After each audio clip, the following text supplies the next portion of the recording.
L'école d'interprétation de la Bible en ligne Shakar Academia présente extraction numéro 35, le Notre Père, un récapitulatif de cette série.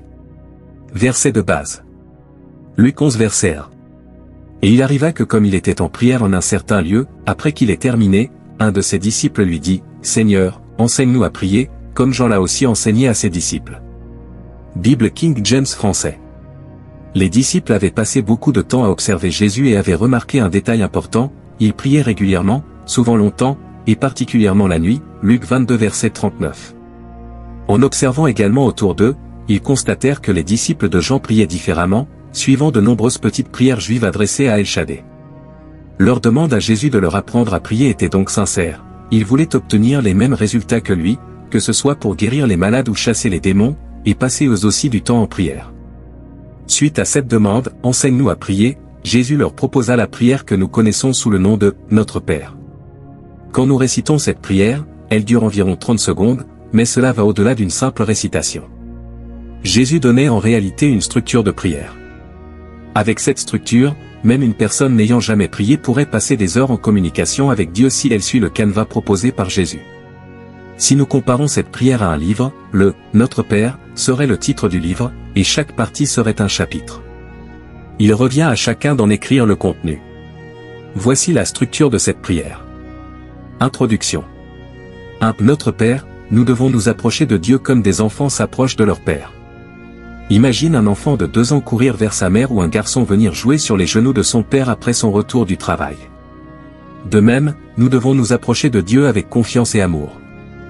2. Qui est aux cieux, dès le début de cette prière, nous devons être pleinement conscients que nous ne sommes pas simplement des citoyens de la terre, mais des citoyens du ciel. Cela nous aide à prier avec assurance et à surmonter mentalement tout ce qui nous préoccupe. Requête centrée sur Dieu, au ciel. 3. Que ton nom soit sanctifié, cela signifie placer Dieu et ses désirs au centre de nos vies, en le reconnaissant comme saint, au-dessus de tout ce qui est mondain ou impur. 4. Que ton règne vienne, cette demande nous invite à laisser Dieu régner dans nos cœurs selon ses principes, abandonnant nos propres désirs pour adopter les siens.